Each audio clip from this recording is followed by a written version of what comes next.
Muy buenos días, amados hermanos. Es una bendición estar con ustedes en esta ocasión y poder compartir lo que la palabra del Señor tiene para nosotros, para su iglesia y de su iglesia para el mundo, porque tenemos una gran responsabilidad que es dar a conocer lo que la Escritura tiene para nosotros. Y en este día, donde tal vez algunos han tomado este día como un pilar para sus vidas, porque esto es lo que normalmente se puede ver alrededor. Un día 14 de febrero es como un aniversario de boda, es como un gran día de fiesta, pero para nosotros la Iglesia de Cristo, hablar del amor matrimonial es mucho más que hablar de lo que en el mundo se enseña y se afirma. Y vale decir también aquí que todo esto que el mundo ha hecho, pues lo único que tienen en mente es el poder tener un mayor alcance económico, porque han explotado este día para poder comercializar con tantas cosas. Y desafortunadamente, muchos se han ido hacia este enfoque. La carta a los Efesios nos presenta el modelo que Cristo viene a buscar. De acuerdo con lo que dice la Escritura, Cristo viene a buscar a una iglesia que está consciente de su llamado y que está segura de haber sido elegida desde antes de la fundación del mundo. La iglesia que Cristo viene a buscar es una iglesia que está consciente que ha recibido la salvación como un regalo de Dios y que está preparada para hacer las obras que Dios preparó de antemano para que la iglesia diese testimonio de lo que Cristo ha hecho en su vida. La iglesia que Cristo viene a buscar es una iglesia que está en constante preparación y equipamiento de parte del liderazgo de la iglesia, con una sola intención o el propósito de cumplir con la misión que Cristo nos ha encomendado y que es el modelo perfecto para poder reproducirnos como iglesia en este mundo. Pero además, la iglesia que Cristo viene a buscar es una iglesia que está unida de manera como lo está también la Trinidad. Y esto lo vamos a encontrar como un tema importante dentro de esta carta. La Trinidad está unida para que la iglesia pueda ser unida, y esto tiene que ver con el mensaje que el Señor Jesucristo también dio a conocer en aquel jueves de intimidad con sus discípulos, y es la oración sacerdotal que normalmente nosotros conocemos. La iglesia que Cristo viene a buscar, donde tú y yo somos parte de ella, es una iglesia que está dirigida por el Espíritu Santo, que está consagrada a la oración para enfrentar las luchas contra el enemigo principal. Todo esto que les acabo de mencionar es lo que a grandes rasgos dice esta carta a los Efesios. Pero también, y es ahí donde quiero abordar en esta mañana, la iglesia que Cristo viene a buscar es una iglesia que cumple los estándares que el Señor ha dejado como lineamientos principales para la familia, para que la familia sea ejemplo al mundo y testimonio de lo que Dios hace en cada uno de nosotros. Este pasaje habla de manera extensa sobre la familia, pero yo quiero enfocarme en esta ocasión únicamente en el matrimonio. Y quiero resaltar lo que ya se ha leído y que ustedes han escuchado, lo que dice aquí en Efesios capítulo 5, versículo 21. Someteos unos a otros en el temor de Dios. Someteos unos a otros en el temor de Dios. El modelo de la familia, el modelo del matrimonio que el creyente debe seguir es el modelo bíblico. Porque el modelo que está en la Escritura es el modelo que Dios ha diseñado para la familia y para el matrimonio. no fue un invento que se le ocurrió en un instante y lo echó a andar. Con lo que hoy está sucediendo, esto es lo que hace el ser humano. Por su pecado, por su maldad, se le ocurre pensar en el matrimonio de diferentes formas y lo echa a andar. Y cuando tienen poder, que llegan a las esferas del poder en los diferentes niveles de gobiernos nacionales e internacionales, tratan de buscar por todos los medios establecer esos modelos pecaminosos para las familias. Y que en cierta medida puede afectar y está afectando a algunos que no están totalmente seguros en cuanto a la fe. El modelo que nosotros debemos seguir es el modelo bíblico, a pesar de los cambios legales que la familia, que es la institución del Señor, ha sufrido. Nosotros tenemos que levantar muy en alto nuestra bandera de ser una familia cristiana basada en las Escrituras. Y hay algo que tal vez ustedes han escuchado o han leído a raíz del censo que se hizo el año pasado. Los divorcios han ido a la alza y los mexicanos están prefiriendo la vida en unión libre, la vida matrimonial o la vida conyugal en unión libre. Eso tiene una razón de ser.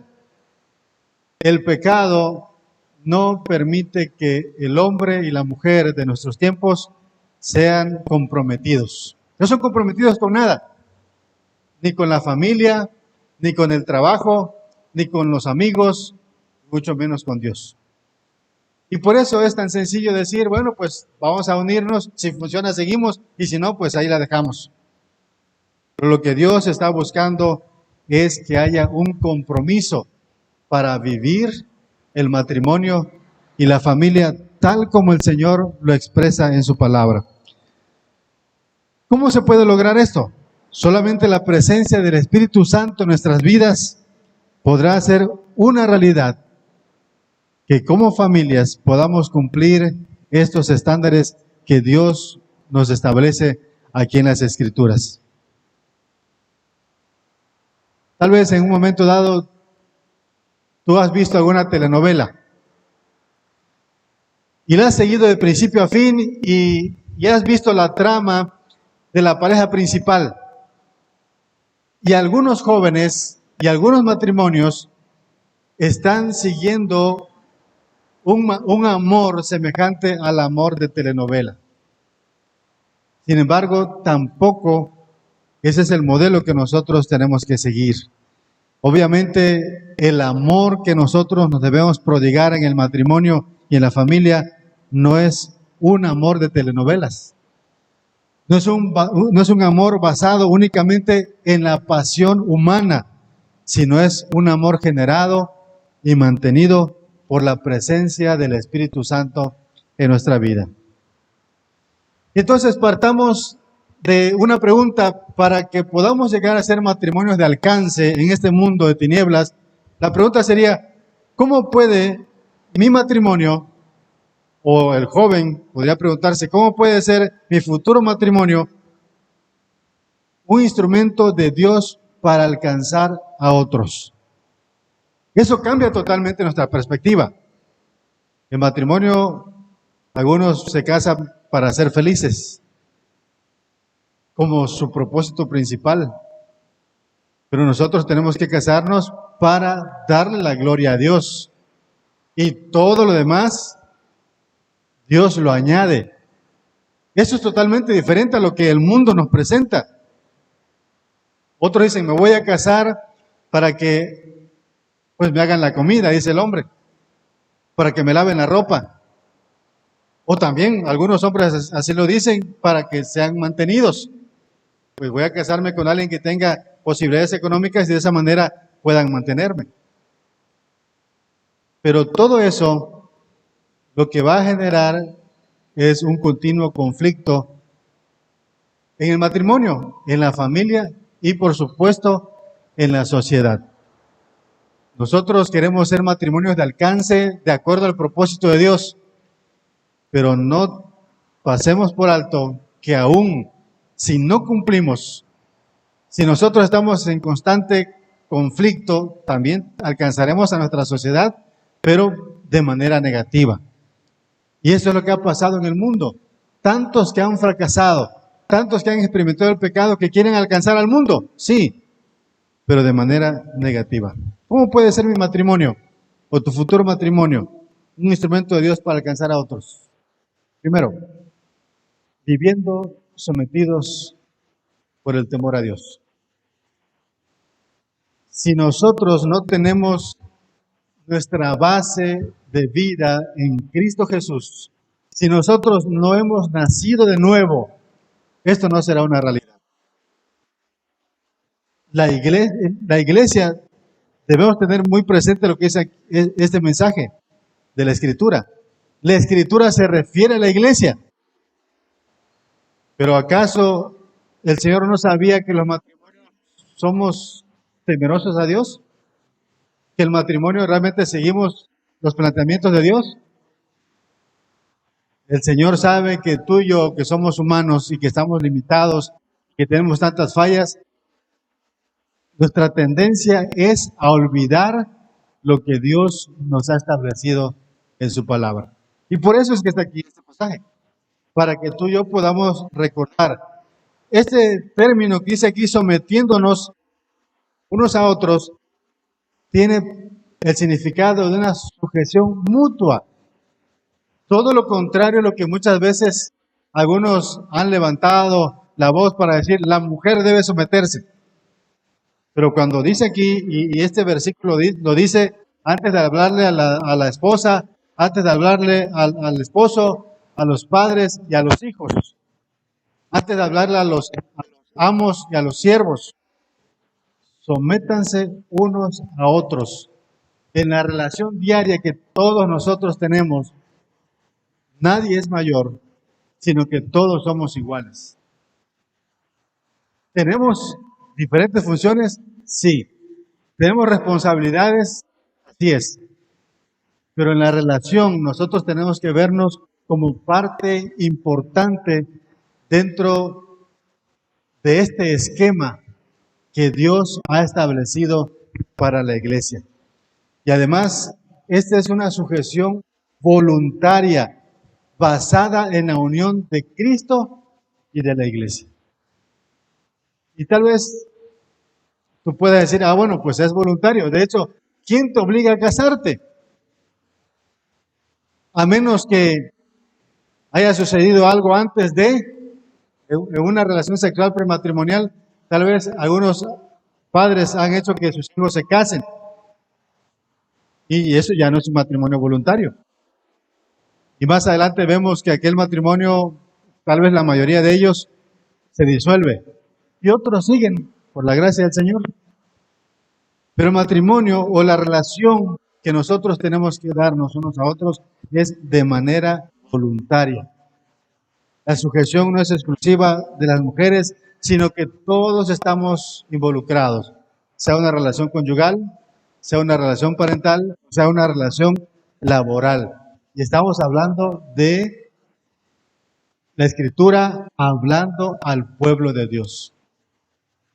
Tal vez tú puedas decirme, pensando en la relación laboral, bueno, yo puedo estar sujeto, pero mi patrón no es creyente. Para eso hay Escritura, para poder soportar a los más difíciles. Estamos hablando de que en la sujeción mutua debemos ser creyentes. Y tú, mujer, tú, varón, se han casado pensando en que serán bendecidos por Dios, pero si cada uno está en su trinchera, si cada uno está peleando lo suyo, derechos, entre comillas, eso va a generar mayor conflicto. Para que nuestro matrimonio sea un instrumento de alcance a otros, debemos estar sujetos de manera voluntaria en el temor a Dios. Segundo, para que tu matrimonio y mi matrimonio sea de alcance a otros, debemos reconocer el liderazgo del varón. El marido, dice la Escritura, es cabeza de la mujer. El marido es quien representa a la familia, el que protege y cuida a la familia, el que guía a la familia, el que cuida a la esposa, el que guía a la esposa. Esa es la gran responsabilidad que tenemos los varones. En este mundo tan cambiado, este versículo parece que ya cayó en desuso. Cuando dice la Escritura, las casadas deben estar sujetas a sus maridos en todo, como la iglesia está sujeta a Cristo. Como la iglesia está sujeta a Cristo. ¿Por qué parece que este versículo ya cayó en desuso? Bueno, porque ahora, si ustedes encienden el televisor o van a algunas páginas de internet o leen algunos otros libros, se van a dar cuenta que la tendencia que existe de un tiempo para acá es hablar de la mujer como la cabeza. No lo dicen así, pero esto es lo que realmente se refleja. La mujer es autosuficiente, la mujer no necesita del varón, ni necesita del varón para tener hijos, por eso hay tantos métodos para concebir. La mujer no necesita ser sostenida por el varón, la mujer no necesita ser protegida por el varón, la mujer tiene la capacidad para hacer todo eso. Todo eso ustedes lo han escuchado, lo han leído y han sido bombardeados. Y cuando toda esa filosofía llega a la mente de nuestra esposa, algo ustedes han extrañado, bueno, ¿de dónde sacó mi esposa esto? Si nunca lo decía antes, pero ahora dice, si quiero te dejo. Yo no te necesito, realmente. Esto es precisamente lo que el mundo está buscando alcanzar a los matrimonios, y por eso es que mucha gente se ha divorciado. Sobre todo, esto sería interesante que habría que analizar si la causa de los divorcios o quien propicia los divorcios es el varón o la mujer. Eso no lo he escuchado, pero sería bueno poder llegar a ese punto. La Escritura menciona que la iglesia debe estar sujeta a Cristo y la iglesia debe tener toda la disposición de cumplir la voluntad del Señor, de acuerdo a las Escrituras. Y si la Escritura está mencionando aquí que la mujer debe ser igual que la iglesia, pero antes de que tal vez tú puedas pensar algo diferente, amado varón, dice la Escritura que ciertamente Cristo es cabeza de la iglesia, pero Cristo, el Señor de la iglesia, no es un tirano. Cristo, el Señor de la iglesia, no pierde la cabeza, no grita, no forcejea, no violenta. Eso es totalmente diferente a lo que culturalmente nosotros los mexicanos y en muchas partes del mundo ha venido el varón, creyendo que su fuerza, todo tiene que someterse. Esto no es lo que dice la Escritura. El Señor guía a su iglesia, el Señor ama a su iglesia, el Señor sostiene a su iglesia, defiende a su iglesia. Cristo dio la vida por su iglesia. Él es la cabeza. Los varones tenemos mucho que aprender de Cristo como cabeza. Y para eso, recuerden ustedes muy bien que el Señor, cabeza de la iglesia, se amarró una toalla y le lavó los pies a los discípulos. Eso cambia totalmente el esquema que tú y yo pudiéramos tener como el hombre de la casa. Y ustedes no me dejarán mentir, pero antes el hombre de la casa tenía el tazón más grande. Tenía el lugar de importancia. Y si era posible, tenía que llegar y al llegar los hijos tenían que quitarle los zapatos. Todo eso, parte de la cultura. Pero que un día hijos y mujeres se cansaron por todos los bombardeos que hay. Por supuesto, no, tampoco no eso. Pero hoy no es de extrañarse que tal vez el tazón más chico hoy, no consentido, sea el más grande. Todo esto, hermanos, tiene que ver precisamente porque ni el varón ni la mujer sin Dios cumple los preceptos de la Escritura. Pero el varón y la mujer que han sido alcanzados por el Señor y vienen en la Escritura, entonces nuestro panorama cambia. Y somos nuevas criaturas. Y todo lo que nosotros practicamos, si antes como matrimonios no éramos creyentes, pero ahora hemos sido alcanzados, debe cambiar para la gloria del Señor. Y si nosotros no habíamos entendido este pasaje y aún cuando estamos caminando en la iglesia, debe cambiar nuestra forma de ser para la gloria de Dios.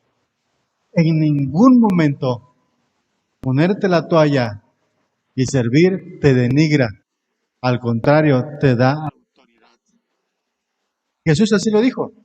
Si yo, el Señor y el Maestro, ustedes así me consideran, si yo, el Señor y Maestro, les he lavado los pies, ustedes también deben hacerlo. Los varones ciertamente tenemos mucho que aprender de Cristo como cabeza de la iglesia. A veces somos tan machistas que decimos, yo aquí mando, le digo, ve a hablar con el vecino y dile que no se mete en problemas. Allá mandan a la mujer a hablar con el vecino para resolver los problemas y no es capaz de enfrentar, porque esa es parte de nuestra función como varones, ser cabeza de la iglesia. Si tú ves telenovelas, podrás ver que las mujeres en las telenovelas son autosuficientes. Tienen la capacidad de dirigir sus propios caminos, de enfrentar y pelear con los varones que no necesitan de un hombre para vivir. Pero eso no es el modelo bíblico. Ese modelo pone al hombre y a la mujer en una pugna constante que hoy se ha revivido de un tiempo para acá. El Señor no ha llamado a la mujer a estar enfrascada en una lucha estéril, ni a borrar el nombre del varón en todo. La mujer debe evitar entrar en competencia con el esposo, tal como lo propone el Dios de este siglo, que es Satanás. Nosotros tenemos que seguir el precepto de la Escritura. Y la mujer respeta al varón, dice, respeta a su marido, dice la Escritura. ¿Puede nuestro matrimonio ser un instrumento de Dios para alcanzar a otros? Y eso es importante, varones, amando como Cristo ama.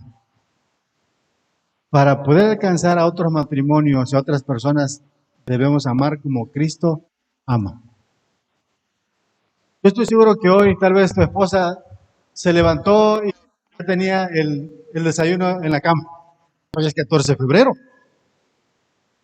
Tal vez tu esposa se levantó y encontró un ramo de flores de mucho valor. O un regalo. La impresionaste realmente. Pero ya mañana le exiges, quiero mi desayuno temprano porque tengo que ir. O sea, el 14 sí, pero los demás días ya no. Eso no es amar como Cristo. El hombre debe amar a su mujer como Cristo amó a la iglesia.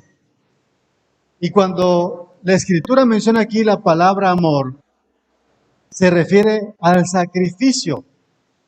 Cristo hizo un sacrificio vivo por la iglesia que somos nosotros. ¿Qué sacrificio haces tú por tu esposa? No hoy, no estoy hablando del 14 de febrero. Todos los días del año, todos los años que Dios te ha permitido vivir con tu esposa, ¿qué sacrificios tú y yo estamos haciendo por nuestra esposa? La palabra amor también expresa incondicionalidad. Es decir, está de buenas hoy, porque puede ser que la menopausia haya llegado, puede ser que algún conflicto en el trabajo o con los hijos o internamente esté experimentando, tiene alguna reacción, tal vez tú digas, no, pues eso hace que yo la ame menos. La pregunta es, ¿Cristo te ama menos cuando tú y yo le fallamos? ¿Cuando tú y yo lo ofendemos? El amor que nosotros tenemos que dar a nuestra esposa debe ser sin condiciones. Tenemos que amarla a pesar de todo, lo mismo que la esposa a nosotros, porque ese amor lo genera Cristo. Por eso les decía yo al principio que el amor matrimonial no es un amor pasional, sino es un amor bien pensado y, y bien mostrado por el ejemplo de Cristo para nosotros. El amor matrimonial, como el mundo lo ha etiquetado a lo largo de los tiempos, el mundo ha etiquetado el amor como la sexualidad. Pero el amor que Dios nos muestra no está basado en la sexualidad. La sexualidad es parte de la relación matrimonial y conyugal, eso es una realidad. Y la Escritura también nos va a mencionar que tenemos que cumplir esa parte. Pero si tú estás pensando que el amor únicamente consiste en eso, déjame decirte que durante tantos años que tú lo has pensado, estás equivocado.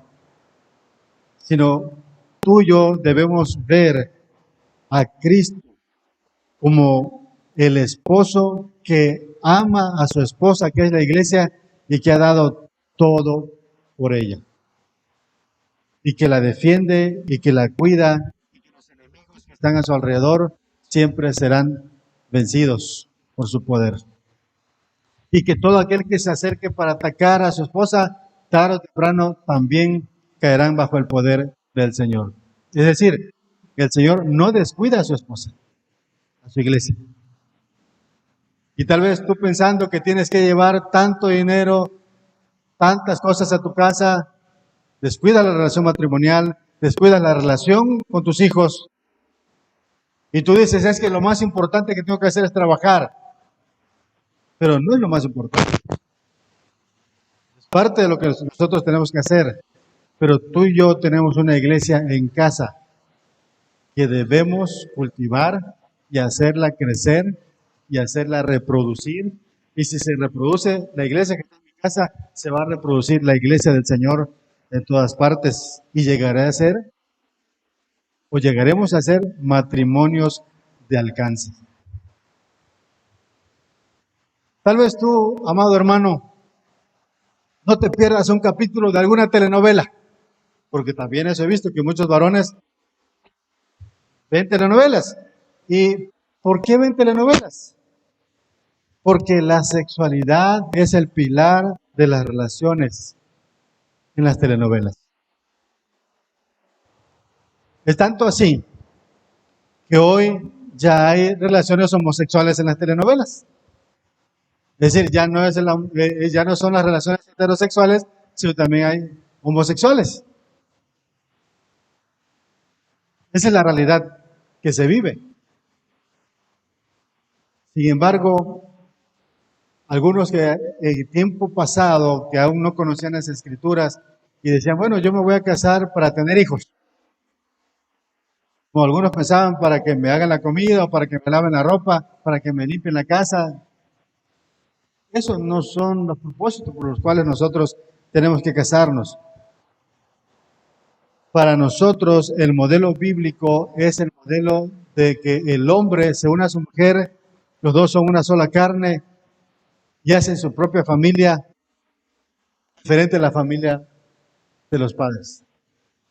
Y donde la fidelidad es parte fundamental en el matrimonio. ¿Acaso Cristo no te pide fidelidad, que eres parte de la iglesia? Cristo nos pide fidelidad. Y algo interesante, cuando nosotros somos infieles, Él permanece fiel. En el matrimonio han pasado tantas cosas, muchos, y cuando cae en infidelidad uno, dice el otro, ah, bueno, ahora me la cobro. Tú me fuiste infiel. Y el Señor nos enseña que si nosotros somos infieles, Él permanece fiel. En el mundo, en novelas, en películas y en todo lo que tú puedas ver, la fidelidad no es parte de lo que se vive. El hombre debe amar a su esposa y mantenerse fiel en todo momento. Mantenerse fiel implica amar a su esposa como a su propio cuerpo. Y además de eso, el cuerpo se sustenta, el cuerpo se cuida. De esa manera tenemos que amar a nuestra esposa. ¿Cuántos hombres hay que salen de su casa bien perfumados, bien vestidos, pero que su esposa nunca se le huele el perfume, más que el perfume natural de las cebollas o del ajo, o siempre tiene la misma ropa desde tiempos anteriores? ¿Por qué? Porque creemos que no es interesante poder darle a nuestra esposa porque dice el varón, yo soy el que me represento ante la sociedad. Pero la Escritura menciona aquí que el hombre debe amar a su esposa, así como sustenta su cuerpo y la cuida, lo cuida. Hay un versículo aquí que dice la Escritura, que dice, a fin de presentársela a sí misma a una iglesia gloriosa, que no tuviese mancha, ni arruga, ni cosa semejante, sino que fuese santa y sin mancha. Hay dos formas de ver esta purificación. Como un ritual levítico. Es decir, todo aquel que tenía que presentarse a ofrecer un sacrificio tenía que lavarse, tanto el sacerdote como también el que debía presentar el sacrificio. Eso era parte de lo que se hacía. Pero hay otra forma de entender esto. Había una costumbre en las tierras bíblicas de bañar y arreglar cuidadosamente a la novia antes de ser presentada al novio. Y parece ser que con el tiempo esto se olvida. Tanto puede ser el hombre como la mujer que puede olvidar esto, de arreglarse para su esposo o para su esposa. Y por eso es que ya vemos a otras personas arregladas y decimos, bueno, se ve bien. Y vemos a la casa y decimos, pues, hay más o menos. Pero la cuestión es que todo eso, varón, tiene que ver contigo. ¿Qué tanto provees lo necesario para que tu esposa tenga lo necesario? Tú y yo debemos ser como Cristo, presentarse a una iglesia sin mancha. Así debemos presentarnos a nuestra esposa siempre, donde quiera. Y además de eso, presentarla. Esta es mi esposa, mi amada esposa, mi compañera, la que siempre va conmigo. Tenemos que hacerlo, porque esto es un deber que nosotros debemos cumplir para alcanzar a otros en este mundo. Tal vez en el caso de proveer lo necesario, no te pueda yo enseñar mucho porque sin duda desde tiempos pasados hay mucha gente hoy que está tan dedicada al trabajo y piensa que únicamente es proveer a la esposa y a los hijos. Sin embargo, no solamente es proveer lo económico, hay que proveer cuidado, tiempo, diálogo, compañía, protección y estar siempre anuentes a poder estar con la esposa amada en todo tiempo. Tal como el Señor. Y aquí yo estoy con ustedes todos los días hasta el fin del mundo. Esto le dijo el esposo a la esposa que es la iglesia. Y nosotros, si estamos siguiendo el modelo de Cristo, ¿estamos haciendo exactamente lo mismo? Amados hermanos, la Escritura no se equivoca. La mujer debe respetar a su marido. El hombre debe amar a su mujer como Cristo amó a la iglesia. El respeto de la esposa hacia la esposa está relacionado con verlo como una figura de autoridad dentro del hogar y fuera del mismo. No autoritario, sino que representa a la familia.